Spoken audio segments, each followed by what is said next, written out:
अभ्यास 102।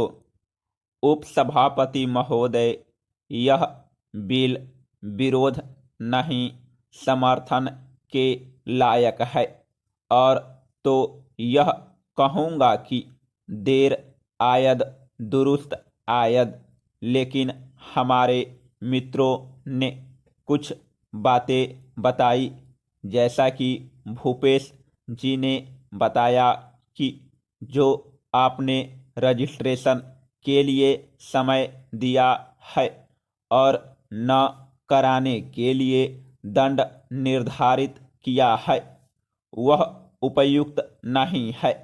वैसे उनका भी संशोधन नहीं है और मेरा भी संशोधन नहीं है, लेकिन मैं माननीय मंत्री महोदय से आग्रह करूंगा कि यह एक विचारणीय बात है।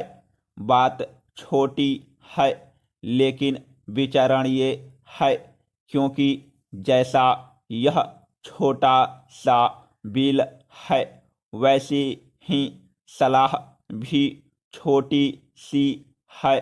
लेकिन दूसरी बात तो जो मैं कहना चाहता हूँ वह यह है कि दवा की क्वालिटी का कोई हिसाब नहीं है। क्वालिटी का हिसाब आप कर भी नहीं सकते हैं। कोई भी उसको तैयार कर रहा है, कहीं भी उसको वह बेच रहा है, तो उनके द्वारा सीधा किसान ठगा जा रहा है। दोनों अर्थ में पैसा भी उसका खर्च हो रहा है, और जिस काम के लिए वह पैसा खर्च करता है, वह काम भी उसका नहीं होता है। इसलिए इस बिल में कौन सा प्रावधान आप कर रहे हैं जिससे सही दवा सही दाम में किसानों के पास पहुंच सके? मैं माननीय मंत्री महोदय से यह जानना चाहूँगा कि आप जिस उद्देश्य से इस संशोधन विधेयक को लाए हैं, उसका सचमुच में कारगर असर किस प्रकार से पड़ेगा। Paragraph change. एक बात मैं कहना चाहता हूँ, हो सकता है कि आप यह कहें कि यह तो राज्य सरकार के अधीन है। वैसे भी कोई भी चीज़ वास्तव में राज्य सरकार के अधीन होती है, लेकिन मैं कहना चाहता हूँ कि अब दवा के छिड़काव का और ख़ास करके हवाई जहाज से दवा के छिड़काव का प्रचलन चला है, वह जितना कारगर है उतना ही वह धोखा देने वाला है। हमारे राज्य में इन दवाओं को छिड़कने के लिए जो एक अधिकारी हुआ करते थे, उन्होंने कितने ही लाख की दवा का घपला कर दिया, कितने ही लाख खा गए।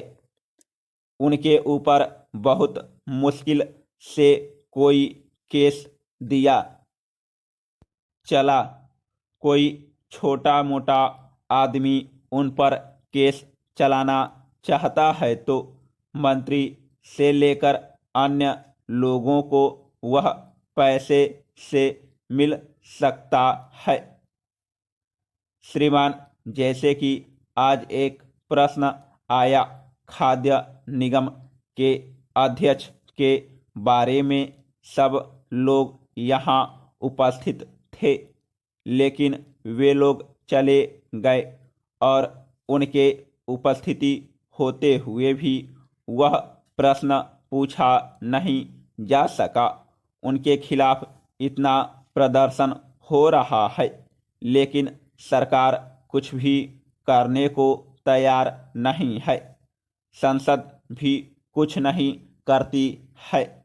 न सरकार की ओर से कुछ होता है और न संसद की ओर से कुछ होता है। तो यह किस प्रकार से पता लगाया जाएगा कि जो दवा पानी मिलाकर छिड़क दी गई वह दवा ठीक थी या उसमें पानी ही था? वह दवा तो छिड़क दी गई, इसका तो कोई हिसाब किताब नहीं होता और उसका